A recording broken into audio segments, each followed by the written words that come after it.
자, 2차 기출 이제 해볼게요. 자, 2차인데 이제 2차 보면 내용이 그렇게 어려운 것들이 없었어요. 그래서 예전에 그 기출문제만 분석을 잘해도 거의 2문제 이상은 맞출 수 있는 그런 것들이 나왔거든요. 네, 크게 이제 어려운 건 없었고. 자, 그 2차가 이제 그 내용을 이제 좀 자세히 봐야 될 게 뭐냐면, 요번에 그 주관시험 바뀌면서 논술형 문제가 있죠? 이 논술형 문제가 유사한 게 2차 기출문제예요. 그래서 요번에 기출문제가 어떻게 나올지는 모르겠지만, 요걸 잘 봐두시면, 뭐냐면 시험 쓰는데, 서술하는데 큰 도움이 되실 것 같아요. 예. 자, 여기 보면, 자, 시교사는 고등학교 한국사 수업을 위해서 가와 같은 내용을 학습 내용을 구성하고, 기에 대해서 나와 같은 교수 학습 활동 계획을 하겠다. 자, 가에 나타난 학습 내용 조직 방식의 일반적인 특징과 유의점을 각각 2가지 제시하시오.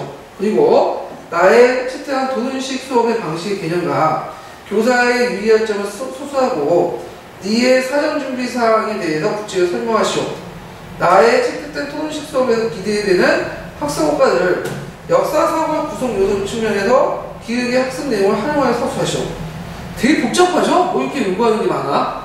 그래서 이렇게 좀 끊어서 읽어야 되는데, 자, 여기에서 이제 간을 보면 시교사의 그 학습 내용 성격 조직이 있고, 그래서 통일신라 시대인가 남북시대인가, 그 다음에 고려 민족들이 어떻게 올 것인가, 그게 있고요. 그 다음에 이제 나는 이제 기억의 학습 활동 해가지고 주제의식, 토론 방식 정하기, 토론학습 내용들이 쭉 있고, 그에 대한 수업 전차들 내용이 있거든요. 자, 그럼 이제 먼저 분석을 할 게 뭐냐면, 자, 여기에서 이제 가는 주제 중심 방법 중에, 주제 중심 방법이죠. 이게 조직하는 방법이 행적일까요? 종적일까요?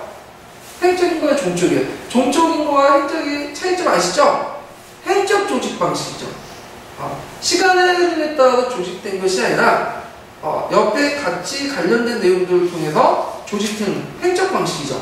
그래서, 요때 이제, 그 행정 내용만 국한돼갖고 주제 중심의 일반적인 특징을, 방법, 유의점을 써야 될 것 같거든요. 그래서 그 주제 방식의 특징하고 유의점을 검은 책과 녹색 책에 제가 이렇게 서술해 놨어요. 그래서 이렇게 이제 보시는데, 주제 중심 방법에서 내용 조직 방법에 대한 여러 가지 유형도 있죠. 유형들은 장점, 단점, 특징, 이런 것들 꼭 기억을 해 두셔야 돼요. 그래서 잠깐 맥피기 펴보시면요, 거기 이제 그 247페이지 보세요. 247페이지. 자, 거기 보면 내용 조직 정리표가 있죠? 그래서 그 내용 조직 해가지고 이제 연대기적 방법, 주제 중심 방법, 분절법, 분야사법, 연년대기법, 사회과학적 방법, 문학권적 방법, 간접적 방법 있잖아요. 거기에 이제 의미, 장점, 단점 꼭 외우고 들어가세요. 꼭 한 문제씩 나와요. 이거는. 네, 이거 기출문제 풀어보시면 알 거예요. 네. 그 중에 많이 나오는 것이 뭐냐면, 연대기적 방법은 거의 안 나오고, 너무 유치하니까. 네. 주제 중심 방법하고, 분절법하고, 분야사와 연년대기, 그 다음에 그 밑에 간접적 접근 방법 있죠? 특히 최근에 많이 부각되는 부분이 간접적 접근 방법이 있어요. 아까 지금 언급했던 객관식 기출문제. 이 부분도 상당히 좀 중요한 거니까, 요거 꼭 외우고 들어가세요. 예, 나올 가능성이 상당히 높은 부분이에요. 자, 그 다음에 여기에서 이제 두 번째가 뭐냐면, 그때 이제 그 나의 토연소식의 개념과 교사의 유의점을 서술하시오 이렇게 있거든요. 자, 개념이라는 건데, 자, 토론 수업과 토의 수업은 다르죠. 토론과 토의는 다른데, 토의는 뭐예요? 여러 사람들이 모여가지고 하나의 문제를 해결하기 위해서 토의를 하는 거죠. 토의 수업은. 근데 토론은 각각의 관점이 다른 사람이 막 붙어갖고 관점을 확인하고 이것을 하기 위해서 정리하기 위해서 하는 게 토론이에요. 대결이죠, 일종의. 그래서 대대 논쟁식 수업은 토의일까요? 토론일까요? 토론이죠. 예. 그래서 알 수 있는 것이 인론 있고, 또에 대한 부정적인 인론이 있고, 또에 대해서 또 긍정이 있고, 그 다음에 부정적인 답변. 서로 치고받고 싸우잖아. 그래가지고, 요때 개념을 뭐로 써야 돼요? 토론식 수업을 쓰면 돼요. 그러니까 하나의 역사적 사건에 대해서 서로 다른 해석이나, 그 다음에 관점의 존재의 차이점을 명확히 하는 수업 방법. 그리고 유의점은 그 녹색 책에 있는 내용들이 있어요. 요걸 정리해서 쓰시면 돼요. 자, 그래서 최근에 토론식 방법, 토론 수업 분봉도 예전에 한번 2011년에 나왔다가 2012년에 또 나왔어. 2012년도가 그때 나왔다가 또 2011년에 나왔다. 2011년에 나왔다. 13년에 또 나오거든요. 그래서 토론식 수업이 부각이 되니까 토론식 수업을 좀 정리해 주시는 게 좋을 것 같아요. 녹색책을 중심으로 해서. 자, 그 다음에 이제 여기에서 이제 세 번째 부분이 뭐냐면 그 사전 준비사항. 그러니까 이제 그 당시 이제 이 주장을 내세우기 위해서 그러니까 니은이 이제 뭐냐면 여기 니은이 뭐죠? 토론 방식 정하기, 역할 정하기, 팀 정하기 해서 이제 그 토론식 수업 방법인데 요게 사전 준비사항에 구체적으로 설명하시오 있는데 요것도 이제 녹색책의 내용이 있는 내용이죠. 그래서 그 당시 그 사건의 인물에 대한 탐구가 필요하고 그 의미와 영향에 대해서 발표하고 정리해 제출한다. 이런 것들 쭉 쓰시면 될 것 같아요. 자, 그 다음에 이제 나에서 채택된 토론식수에 기대되는 학습 효과에 대한 역사적 사고적 구성 요소 중에 기획에 활용한 내용을 서술하시오. 근데 신라의 삼국통의 의의를 나와 연결시켜서 이제 얘기를 하려고 하는 건데, 자, 이 답안이 그 2차 응시자 답안 중에 이제 두 개가 이제 제가 발췌를 해놨는데, 여기는 연대기적 사고방식이 이렇게 되어 있거든요.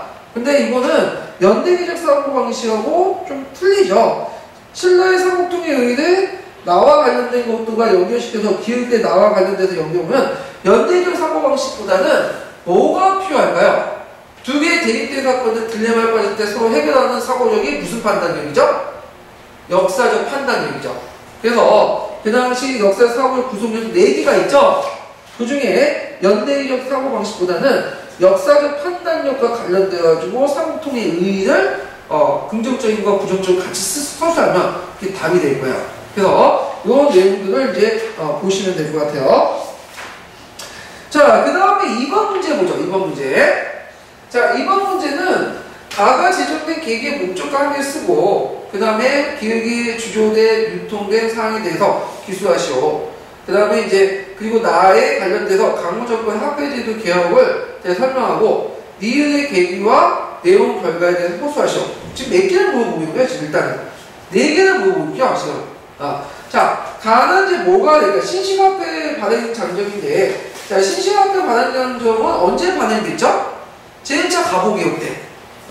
가보개혁 때 이제 발행됐고, 자, 나는 지금 쭉 읽어보면, 자, 적동화 바에 쭉 있는데, 뭐와 관련돼요? 오늘의 백화. 오늘의 백화 뭐야? 백동화죠, 백동화. 네, 백동화.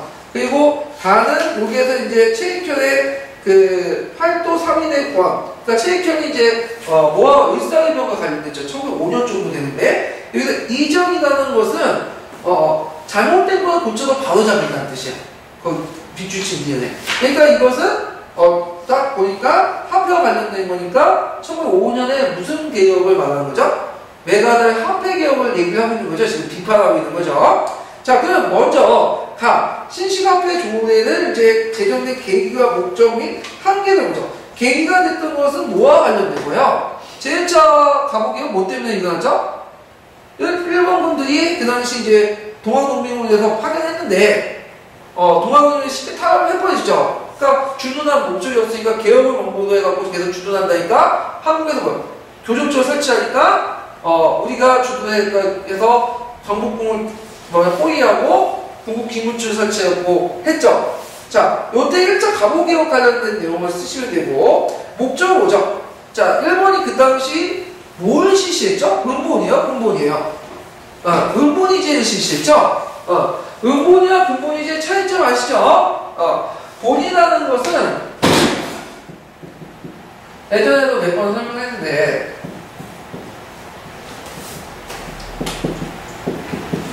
자, 한율하고 있고 한산 관련하고 여기 뭐냐면 태안제도가 있고 그래서 한산과 태안이 있어요.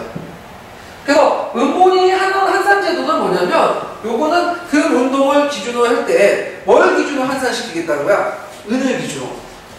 은태안제도는 뭐죠? 은본이의 은태안제도는 이거는 이제 뭐냐면 은을 중앙은행에 예치해 놓고 은을 이걸 담보로 해갖고 뭘 발행하겠다는 거야?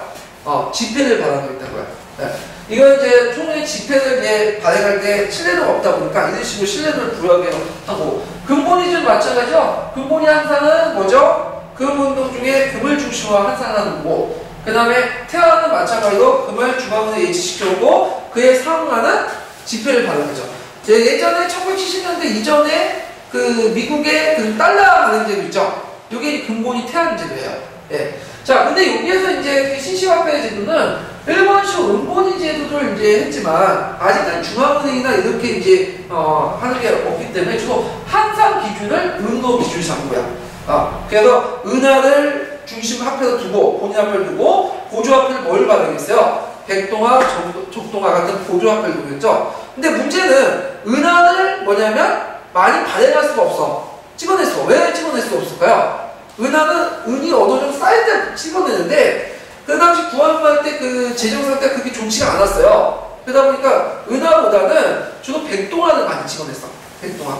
그래서 정부에서 필요할 때마다 백동화 찍어내고, 그리고 거기다 일본 애들이 또 백동화를 또 같이 몰래 찍어내고, 그러다 보니까 구한말 때 무슨 인플레이션이 일어났죠? 백동화 인플레이션이 일어났어요. 네. 그래서 일본은 이렇게 신식화폐 장점을 통해서 자신 은본위 화폐 제도를 그대로 계승해가지고 이제 뭐냐면 그 조선과 맞춰줘야지 뭐냐면 이게 쉽게 유통이 될 수 있는 거죠. 그리고 그때 이제 그 은화나 백동화, 적동화, 항공화, 국방을 찍어낼 수 없으니까 그래서 가독일 때 뭘 통용하는 것을 인정해줬죠? 외국 화폐를 인정해주죠. 외국 화폐 통용. 그래서 일본의 엔화가 원래는 계약장 중심으로서만 이제 형성되는데 나중에 어떻게 돼요? 전국장으로 이제 확대되죠. 이렇게 이제 정리하는데, 자, 그래서 그 목적과 한계를 그래서 나눠서 쓰시면 될 것 같아요. 특히 이제 그 뭐냐면 백동화 인플레이션을 중심으로 해서 쓰게 되죠. 자, 기업의 백동화 주조 유통 상황을 얘기한 건데, 요것도 그 관련된 내용을 한번 보시면 되고, 요 부분은 11년 기출문제 아시죠? 이 11년 기출문제에 그 통화 반응하고 관련돼 있어요. 그래서 백동화를 많이 찍어내서 백동화 인플레이션이 일어난다. 그래서 볼라우 총세무세가 이제 찍어내지 말자 했는데 고집 계속 찍어내. 왜냐면 개혁하려면 계속 돈이 필요하다 보니까. 일본 애들도 계속 찍어내고 이런 문제점이 있고요. 그 다음에 나시기 때 강부장의 화폐제를 개혁했는데, 자, 이때 많이 찍어내니까 1903년에 그 인플레이션이 일으킨 아카달 폐소하자는 상소문이 올라와요. 이게 나사료야 관련된 거야. 네, 나사료가. 그래갖고 요 나사료는 이제 그 1903년에 올린 건데, 요때 이제 그 왜 하냐면 요때 아카는 뭐죠? 백동화죠. 백동화 너무 많이 찍으니까 인플레이션이 일어난다. 그래서 올리고, 그래서 그 당시 정부는 백동화를 폐지하고 뭘로 넘어가려고 했냐면 예전에 은본위제였죠. 근데 그 당시에는 이제 세계적인 추세가 은본위가 아니라 근본위로 넘어가. 근본위로. 네. 왜냐면 그 당시 그 금융의 중심이 영국이었어요, 미국이었어요? 영국이었죠, 영국. 영국이 처음에는 은본위제를 바탕으로 해서 은퇴안을 바탕으로 해서 파운드를 이제 발행을 했는데, 문제는 중국이나 이런 나라부터 은을 많이 가지고 온 거야. 아편무역을 통해서 여러 가지로. 그러다 보니까 은이 가치가 떨어질까요? 올라갈까요? 떨어지죠? 그러니까 은본위 가지고는 이제 손해를 보니까 은본위에서 뭘로 전환하려고 하냐면 근본위제로 전환을 하는 거야. 그러니까 영국이 근본위로 바뀌니까 다른 나라도 어떻게 되겠어요? 영국에 따라 맞추는 게 낫겠죠. 그래서 일본도 처음에 은본위 했다가 근본위 태양을 넘어가고 이렇게 이제 넘어가게 된 거야. 그러니까 나중에 1905년에 메가다 화폐가 올 때 당연히 우리도 뭘 맞춰줘야 돼? 일본에 맞춰서 근본위로 바뀌려고 하는 거죠. 물론 영국은 나중에 이제 은본위로 다시 돌아가지만 자, 하여튼 그래서 우리나라도 근본위제를 채택하자. 그래서 1898년에 공식적으로 근본위제를 채택하고 1902년에 화폐 준례를 내서 근본위제를 공식화시켰어. 그래서 근데 근본위제는 공식화했는데 근본위 태안을 하자 했는데, 근본위 태안을 하려면 일단 뭐가 필요해요? 중앙은행이 필요하죠. 거기 중앙은행에 금을 예치시켜놓고 보급을 해야 될 거 아니야. 지폐를 발행하고. 그 다음에 그에 상응하는 뭐가 필요해? 중앙은행에 뭐가 예치되죠?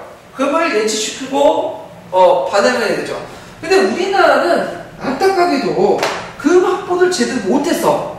그러니까 실제로 근본위제를 통보를 하고 화폐제를 만들었지만 이게 제대로 운영이 될까요? 안 될까요? 안 됐어요. 그래서 실질적으로 못했다. 그냥 공포만 해놓고 못했고, 그걸 계승한 게 뭐죠? 메가다의 화폐 계획이죠. 그래서 메가다 합해고 여러분들 이제 앞에 있는데 그 이제 여기 니온과 미전의 계기와 내용 결과 보면 자 제일 처음 한일연합을 계기해서 일본의 조선의 외교부문과 재정부문을 파견하죠. 그때 이 재정부문을 파견했던 사람이 메가다예요. 예, 그 공군정치사관인데 요때 이제 그 화폐개혁 제도 내용이 뭐냐면 우리나라의 그 화폐개혁 그 화폐 시스템을 금융 시스템 누구에 맞추는 거예요? 네? 일본에 맞춘 거야. 그래서 은본위에서 금본위로 해놓고 그리고 제일은행권을 발행하죠. 이게 엔화가 아니라 제일은행권에서 제일은행에서 이제 그 하고 금본위라는 돈이 필요하니까 한국 정부의 이름으로 일본에서 또 차관을 도입해요. 그걸 발행해서 제일은행권을 발행하게 되죠. 그리고 예전에 백동학을 교환하고 근데 이 백동학을 교환하고 여러 가지 문제점이 나죠. 요건 구체적으로 설명을 안 드릴게요. 어차피 요 내용은 예전에 한번 시험 문제 나와서 다 아시는 거고 요 교환 과정의 여러 가지 문제점은 제가 여기다 다 적어놨어요. 그러니까 읽어보세요. 그리고 이제 뒤에 보충자료 1번하고 그 다음에 보충자료 2번 구한말 발표하는데 이거 꼭 보세요. 구한말 때 합계개혁 문제는 11년도에 기출문제 나왔고 11년 기출문제 제 그 분석 내용만 정확히 기억해서 쓰셔도 다 풀 수 있는 문제다 이거는. 네, 요거는. 자, 그 다음에 이제 쭉쭉 넘어가서 이제 볼게 이제 3번 중국사 문제 보죠.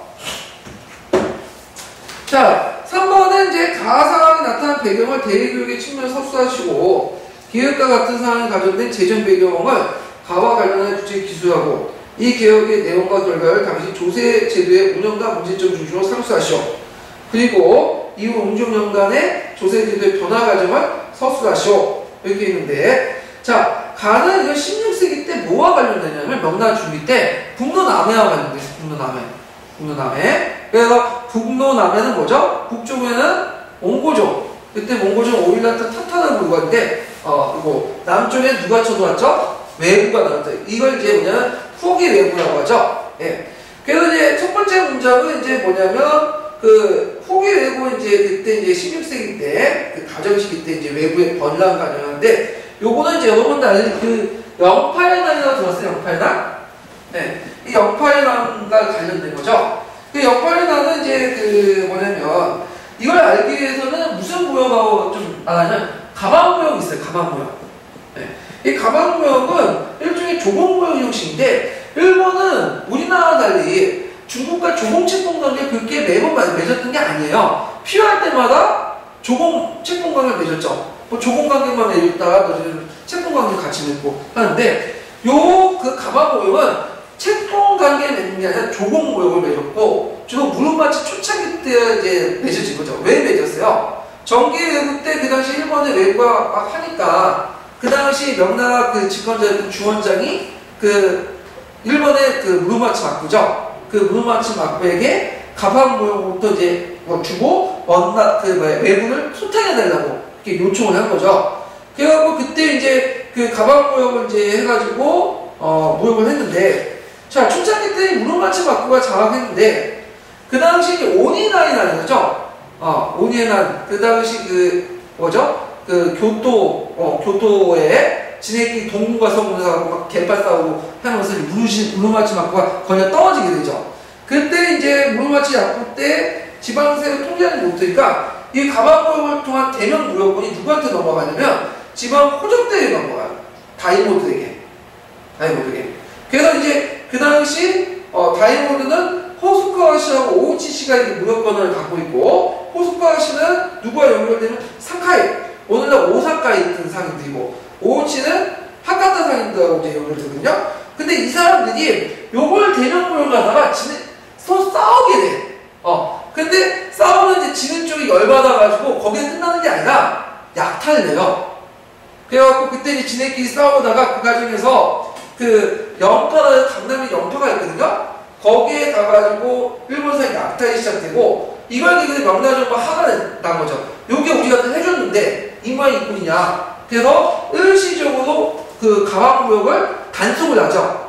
금지시켜. 물론 나중에 이제 다시 이제 오우치가 이제 다시 하지만 자, 하여튼 이 오우치의 대외무역 그 독점은 그 당시 그 명예해금력과 연결돼갖고 거기에 배제됐던 그러니까 그 중국산과 일본산들이 뭐냐면 서로 연결돼갖고 후기 외국을 여는 단서를 제공해요. 후기를.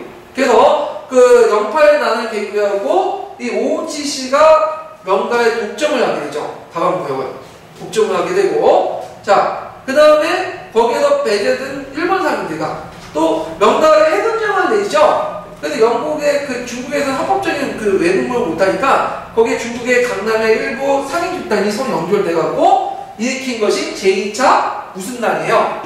제2차인데, 그 뭐냐면 이게 그 후기 예구죠. 후기 예구. 네. 그래서 후기 예구는 주로 중국의 강남 연해안 지방에서 주로 많이 일어나요. 요때는 특징이 뭐냐면 진외가 있고 위해가 있는데 일본인도 있지만 뭐가 많죠? 중국인이 많다는 거야. 중국인이 그 머리 깎고 일본처럼 복장해서 후드시 차고 설치고 다닌 거야. 그래서 이제 왕직이라는 사람인데 이 왕직이 주도라고 해요. 거기 이제 일본의 시다토에 앉으면서 그러다가 나중에 도요토미 히데요시가 집권하고 외국을 단속을 하게 되죠. 그러면서 이제 없어지게 돼요. 후기 외국도. 하여튼 영파에 나는 후기 외국에 큰 영향을 미친다. 이렇게 좀 기억을 해주시면 됐고요. 그때 이제 영파에 나누기 위한 후기 외국을 토벌하는 사람이 누구죠? 척강계라는 사람 있죠? 척강계가 이제 그 하얀고기를 동원해서, 근데 이 척강계가 그 경험을 바탕으로 해가지고 쓴 책이 기호신서죠. 그렇기 때문에 임진왜란 때 이 기호신서가 상당히 유효했던 것이 뭐냐면 일본 외국을 격탈할 때 그게 그 바로 소부대단위의 어떤 그 부대 전술 방식이 있거든요. 하얀고기 전술 방식이. 근데 이게 그 참고로 임진왜란 때 동원했던 그 중국 병력들은 강북 지역보다는 만주에 있는 병력보다는 주로 누굴 동원했을까요? 강남에 있는 병력들 동원했어. 왜? 강남들이 누구하고 싸운 경우가 많아요? 외국들과 싸운 경우도 많죠. 예. 특히 이제 하얀고기 같은 걸 잘 다뤄야죠. 외국들 싸는데 왜냐면 1대1로 맞짱을 싸워가지고 외국을 격퇴할 수 있어 없어요? 없어요. 펜나에는 칼만 먹고 밥만 먹고 칼 싸움하는 건데. 그러니까 외국과 다가오기 전에 저기 멀리서 격퇴시키는 데인데 제일 중요한 게 하얀고기야, 하얀고기. 예. 자, 그 다음에 있고, 자, 그 다음에 이제 요때 이제 뭘 내려냐면 가정제 때 해금령을 더 강화시켜서 그 당시 연안 지역에 있는 그 집들가 있는 그 사람들 다 아주 소개시켰어. 일종의 청계령하고 비슷한 거 있죠? 견병철화 정책을 했는데 요걸 이제 그대로 누가 계승한 거죠? 청나라가 계승해서 이걸 더 강화시킨 것이 누구예요? 강희제 때 무슨 령? 청계령이에요. 청계령. 네. 그래서 명나라 해금령하고 청계령 서로 연결돼 있어요. 예. 자, 그 다음에 이제 두 번째 문장, 가의 두 번째 문장을 보면 이 마시와 관련된 건데 마시는 말 그대로 뭘 갖다 파는 거야 지금? 시장에서 말을 갖다 파는 거죠, 말을. 그래서 몽고전까지 마시의 교육을 이제 하는데, 자, 이 마시의 교육의 특징을 좀 얘기할 필요가 있어요. 자, 중국의 역대왕 정도는 북경 부분에 마시를 많이 넣었어, 마시를. 마시. 이 마시를 왜 넣느냐? 자, 유목민족들이 그래도 갖다 팔 수 있는 게 뭐예요? 말이죠, 말. 말을 갖다 팔고. 요 말을 이제 뭐와 교류하는가? 필수품, 생활 필수품과 교류를 해요. 유목이 필요한. 근데 이제 솔직히 말해서 이제 중국민들은 말이 그렇게 큰 필수품이 아니야. 있으나 많아, 얘들은. 근데 무목민들이 필요한 중국의 비단이나 도자기나 차 같은 건 뭐야? 필수품이죠. 뭐 공문이나 이런 것들. 근데 만약에 마시를 안 열어주면 어떻게 되겠어요? 얘네들이 교육을 못하니까 곧바로 약탈을 내. 그러니까 요 마시를 열어가지고 필수품과 교환시켜주면서 약탈 방지하기 위해서. 근데 문제는 요 말 자체가 갖고 오는 말들이 되게 보면 훌륭한 명마들을 갖고 오는 게 아니야. 뭐죠? 늙을 말들. 그러니까 거의 죽을 말들. 그러니까 실제로 이게 그걸 좀 비싸게 해가지고 사주면 누가 손해보겠어요, 선생님? 중국 왕족도 손해보죠. 그럼에도 불구하고 계속 열었던 것은 뭐냐면 그 비용보다도 마시에서 손해본 비용보다 그 비용이 전쟁을 해가지고 약탈해가지고 뺏기는 것보다는 더 싸게 먹히기 때문에 여는 거야. 그리고 중국 측도 이 마시를 적극적으로 이용하죠. 커터를. 그래서 만약에 자기한테 말 잘 듣는 부족들은 뭐죠? 이게 좀 더 커트람을 더 늘려주고, 그리고 좀 시민 부족들은 좀 견제시켜야 되겠죠. 그래서 커트람을 쥐어주고 이런 것들이 역대적으로 해갖고 이제 부족들을 통제하고 이런 걸로 마시를 이용했거든요. 그래서 명나라 때는 몽골 정도만 마시는 게 아니에요. 주변 민족들과 다요. 특히 만주족 같은 거 있죠. 이런 데서 이제 마시 열고 그랬는데 이런 식으로 통제를 했는데, 자, 그래서 몽골족들이 그 당시에 이제 뭐냐면 그 15세기 때 다야칸이라는 사람이 타타르 부족을 통일하고 몽골족까지 통합을 해야 돼요. 그 내몽골 진출하고 그 기세들을 모아서 북변을 침입하거든요. 다야칸의 손자였던 누구야? 얄타칸이 16세기 중반에 가정됐죠. 명예수도 국경 수행도가 포위하는 사건이 있어. 이 사건을 뭐라고 하죠? 경술별난이라고 하죠. 그래서 이때 이제 당한 명나라 정부는 그 뭐냐면 알타칸하고 합의해서 대동, 성부, 유진 등의 마시를 열어서 몽골족을 해로했어요.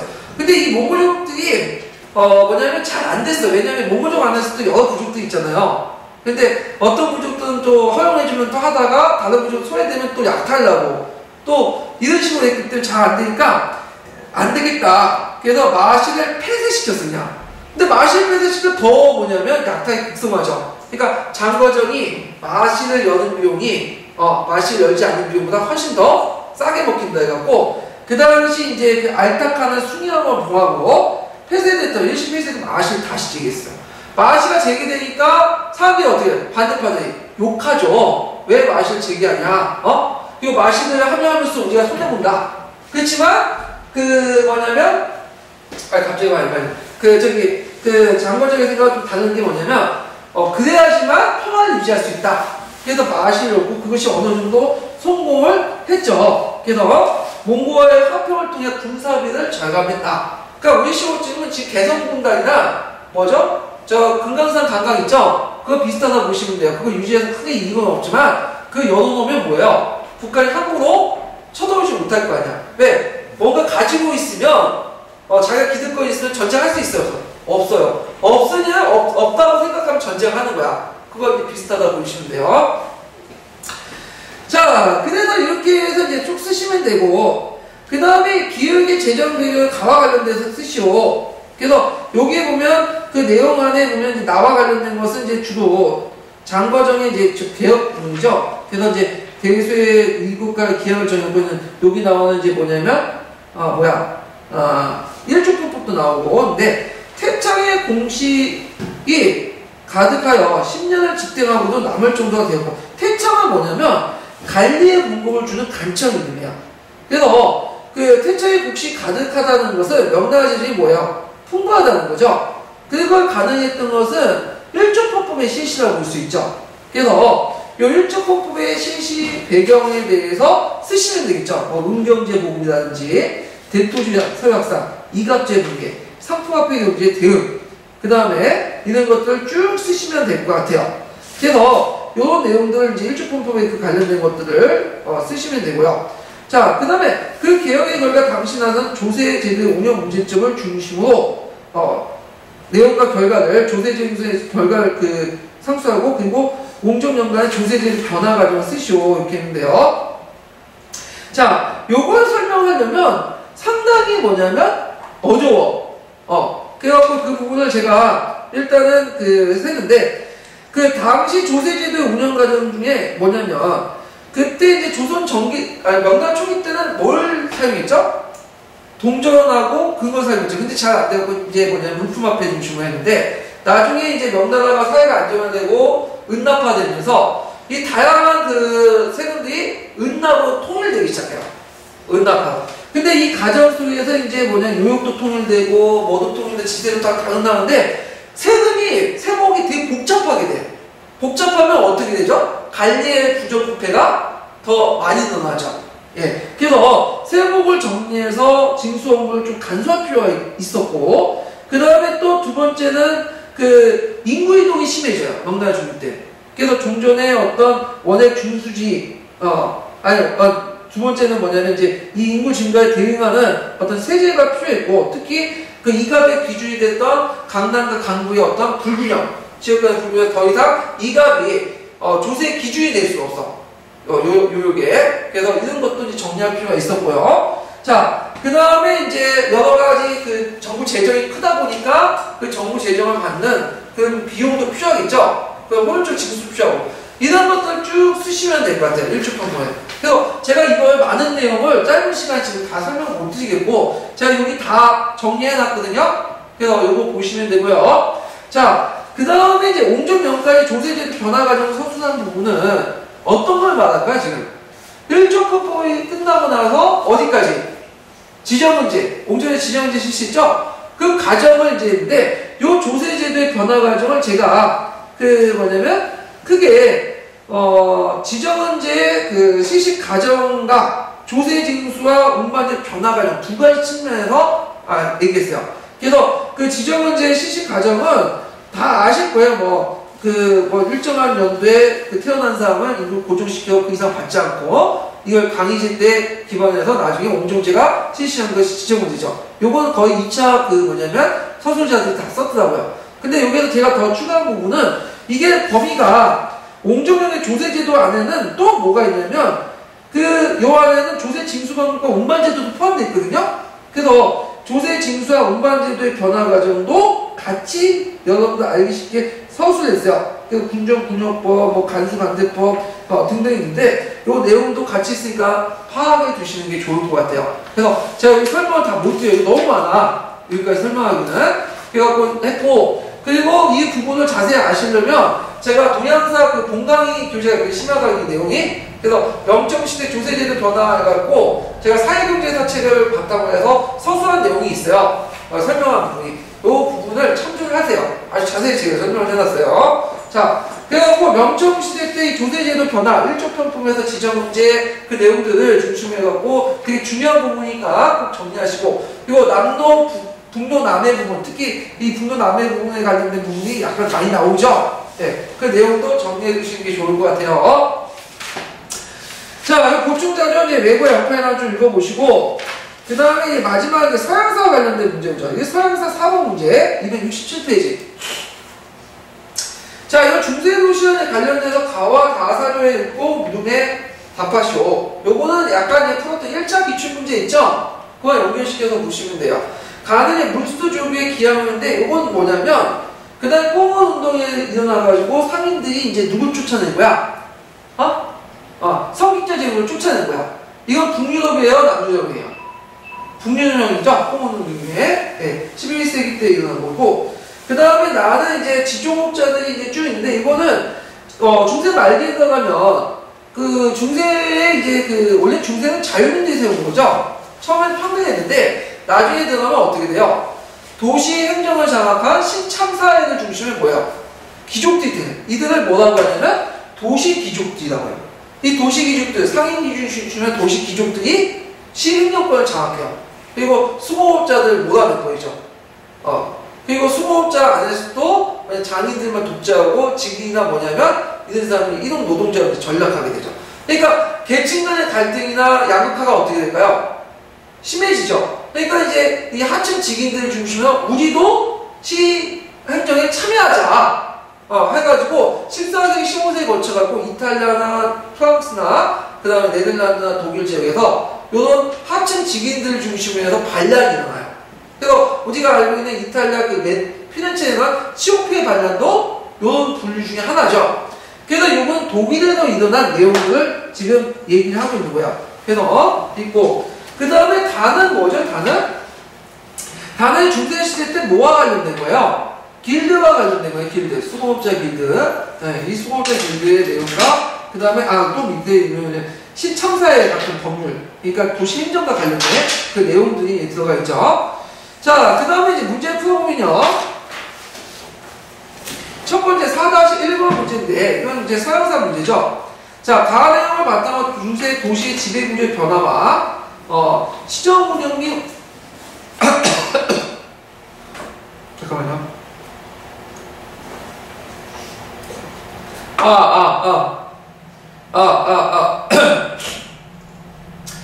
기구를 설명하시오. 이거 기획과 니은의 갈등 양상의 결과 도시의 사회 변화 배경을 쓰시오.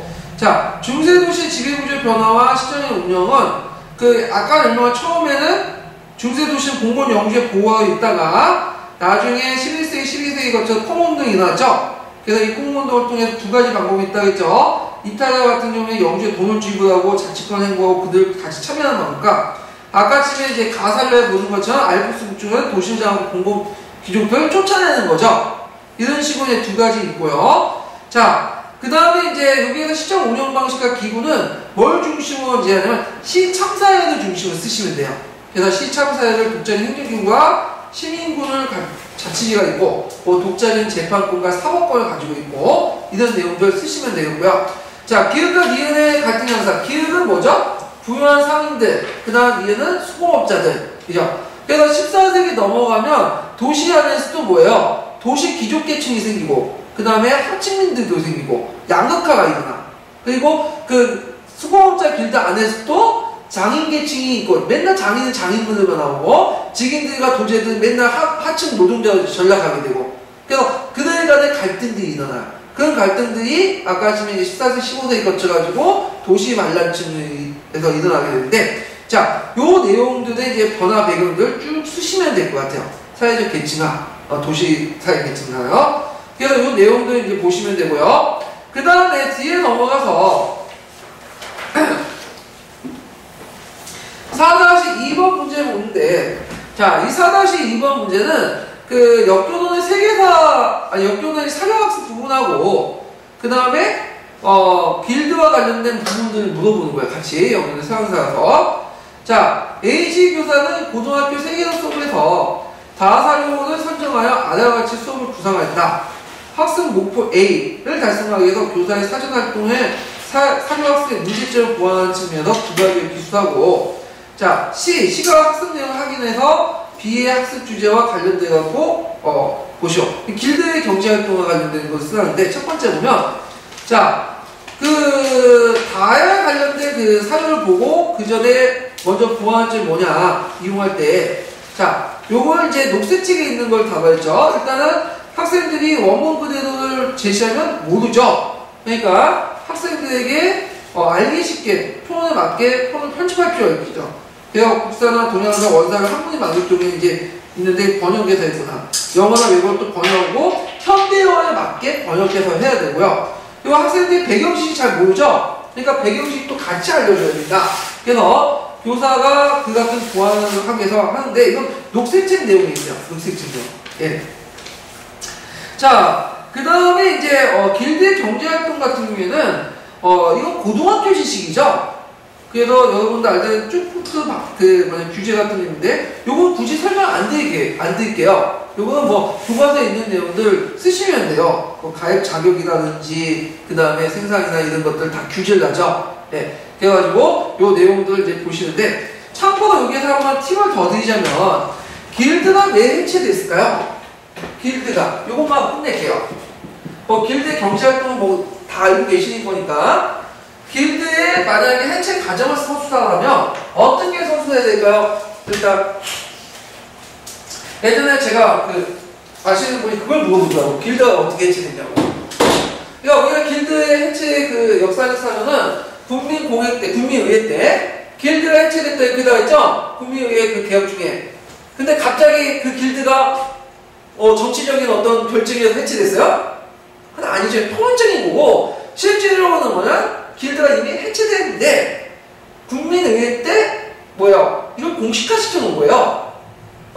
그래서 요걸 이제 보셔야 돼요. 그럼 길드가 왜 해체됐냐? 자, 요걸 이제 볼게요. 자, 14세기 때에서 15세기 때 이 도시에서 이제 도시 귀족들이 생기고 여러 가지 사회적인 어떤 계층의 갈등이 생긴다고 했죠. 마찬가지로 요때 수공업 길드 안에서도 갈등이 생겨요. 길드 안에서도. 자, 위에 이제 이렇게 개서적으로 되어 있죠. 위에는 뭐가 있어요? 마스터 장인가, 그 다음에 뭐가 있었죠? 직인가, 그 다음에 그 밑에 이제 시다바리 역할은 도제가 있었죠. 네. 예전에 중세 초창기, 중세 그 13세기, 그러니까 14세기 이전에는 이런 것들이 잘 됐어. 그냥 도제 생활했다가 좀 열심히 해서 뭐가 된 거죠? 직인이 되죠. 그래서 직인에서 이제 작품 제공해갖고 하면 뭐가 돼? 장인이 되죠. 네. 그래서 자기가 노력할 만큼 올라갔어, 사다리가. 근데 14세기, 15세기 넘어가면서 요 안에서 이제 고정화 시켜야 돼요. 지금의 이제 양극화처럼 계층이 이제 친분 상승 못해. 영어나 장이지만은 항상 장인이 나오고, 직인은 뭐예요? 아무 열심히 해도, 아무 기술이 뛰어나도 뭐예요? 직인밖에 못 올라가. 네. 그러니까 직인이나 도제는 불만을 가질 수밖에 없죠. 그래서 아까처럼 있는 반란이 일어나고, 그때 때마치 이제 16세기 때 뭐가 일어나죠? 16세기 때 지리산의 발견이 일어나죠? 그래서 이제 그 금과 은이 많이 도입되니까 무슨 혁명과 무슨 혁명이 일어나요? 상업혁명과 무슨 혁명이 일어나죠? 가격혁명이 일어나죠. 네. 그때 많은 돈들이 들어오게 되니까 인플레이션이 일어나고 사람들이 돈이 많다 보니까 구매력이 올라가서, 자, 그러니까 살 수 있는 물건들이 많아야 될 거 아니에요. 근데 종전에 있는 길드 체제 안에서는, 폐쇄적인 길드 체제는 이게 살 수가 있어요, 없어요? 많은 생산할 수 있어, 없어? 없죠? 왜냐면 길드 규정의 생산량도 정해져 있죠. 자기들의 어떤 독점력을 유지하기 위해서. 그러니까 이제 생산을 못하니까 요때 이제 어떤 식으로 생산하면 요 직인과 도제들, 특히 직인들이 도시를 벗어나서 어디로 가죠? 농촌으로 가요. 이 농촌은 길드의 구성력이 있어요, 없어요? 없죠? 그래서 농촌에서 농촌 수공업을 발전시켜요. 그러면서 이 공급량이 늘어나게 되죠. 그러니까 도시에 있는 길드 체제와 그다음 농촌을 중심한 이런 새로운 공급 체제, 직인 중심의 어떤 생산 체제가 이제 대변하게 되는데, 자, 어느 게 더 유지할까요? 여기는 소량 생산이고 뭐 기술도 별로 없어. 품질이 엉망이야. 요쪽은 대량 생산이고 뭐죠? 무한대로 생산돼. 기술도 되게 좋아. 그럼 사람들이 여기 가격도 더 싸고, 당연히 누구 물건 사죠? 농촌에서 생산한, 직인들이 생산한 물건을 사게 되죠. 그러니까 자연스럽게 도시의 길드는 가격 경쟁력이 떨어지게 되고 쇠퇴하게 된 거예요, 이들이. 그러면서 이제 자연스럽게 해체되고, 공식적으로 그것을 프랑스 같은 경우에는 공식적으로 선언한 것이 뭐죠? 국민의회 때 길드 해체요. 그러니까 국민의회 때 길드 해체는 이미 해체된 것을 공식화시킨 거예요. 얘가 때문에 해체된 게 아니에요. 네. 그렇지만 이 길드의 영향력이 지금도 남아있어요, 잔존이. 왜 이게 잔존을 내가 빨리 얘기하면, 우리나라 같은 경우에는 노조를 조직할 때, 뭘로 조직하면, 단위 생산하는 업체, 단위 산업장을 중심으로 조직해요. 이 말은 뭐냐면, 내가 LG전자에 있으면 LG전자의 노조를 조직하고, 현대자동차를 조직하죠. 예. 근데 유럽 같은 경우에는 직종별 노조가 더 우세요. 직종별 노조는 뭐냐면, 내가 만약에 자동차에 있으면 자동차 노조가 있어. 그리고 자동차 노조에 뭐냐면 대우자동차, 삼성자동차, 현대자동차, 삼성자동차 이렇게 이런 게 있어요. 지부가 있어요. 그러니까 파업을 할 때도 단위 산업장을 파업하는 게 아니라 요런 직능별로, 직업별로, 그러니까 직능별로 파업을 해요. 그러면 더 힘이 세겠죠. 사업별로 이렇게 파업을 하다 보니까. 그러니까 이런 것들이 유럽의 어떤 그것이 있는데, 그게 직능별로 조합을 구성하는 것은 어디에 영향을 받은 거예요? 길드 체제예요. 길드 같은 경우에는 직종별로 이렇게 길드가 구성되어 있죠? 그러다 보니까 이런 것들이 그대로 계승이 돼요. 그래갖고, 요런 체제이기 때문에 더 유리한 게 뭐냐면, 단위 산업자 같은 경우에는 자기 직장에 있는 사람들만 생각하죠. 근데 요게 좀 큰 단위의 직종별 조합부는 자기 직장뿐만 아니라 좀 더 크게 생각을 하죠. 전체 이익을 고려하잖아. 그러니까 사회적 이익을 고려하고. 그러니까 어떤 노조 이기주의인가? 이런 거에 빠지지 않을 수가 있어요. 현대자동차 같은 경우 현대자동차로 자기만 생각하는 게 아니라 같은 계열의 사람들도 같이 생각하고 자기가 좀 손해보더라도 전체 이익을 모을 수가 있는데, 이 산업별 노조가 우리나라에서는 별로 발달하지 못했다는 거죠. 네. 그래서 현대자동차 하면 왜 이 사람들 돈 많이 받는데 맨날 파업한다. 그래서 욕이나 얻어먹고 그러는데, 하여튼 이런 것도 정리해 두시는 것도 좋을 것 같아요. 왜 길드가 해체했고 이 길드의 영향이 어떻게 지금 유럽에 영향을 주는가, 이런 것도 나올 수가 있어요. 이것은 제가 이제 한국사에 보면 법무사라는 책이 있거든요. 법무사 교과서 그 앞부분에 길드 해체 과정 부분에 대해서 제가 더 얘기를 해드린 거예요. 여기 교과서에 있는 내용이에요. 예, 제가 꾸며서 얘기한 게 아니라. 예. 자, 그래가지고 이렇게 해갖고 한번 약속하지만 2차 기출문제까지 끝났어요. 그래서 예전에는 제가 이제 공부형부터 쭉 했는데 보통 이틀에 걸쳐서 했거든요. 근데 요번에 이제 13년 기출문제는 내년에 이제 제도가 바뀌다 보니까 약간 비중이 좀 떨어져가지고 간략하게 했고, 아마 이제 13년 기출문제 분석으로 이제 해가지고 객관식 기출문제는 끝났어요. 그러니까 09년부터 13년까지 하는데, 객관식 기출문제 하면서 되게 힘들었어요. 솔직히 말해서 상당히 힘들었는데, 왜냐면 주관식 기출문제는 딱 그 안에 두 문제밖에 안 들어가 있어. 근데 이 객관식 문제는 기출문제도 많은 뿐만 아니라 요 한 지문 하나하나가 뭐냐면 다 분석을 해야 돼. 오답, 근거를 찾아야 되고.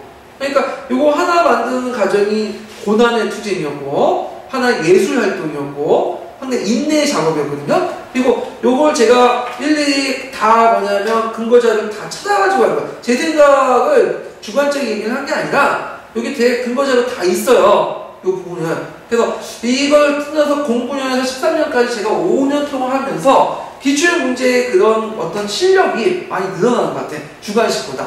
그래서 요걸 이제 응용해갖고 나중에 14년 기출문제 할 때는 더 발전된 모습을 보여드릴게요.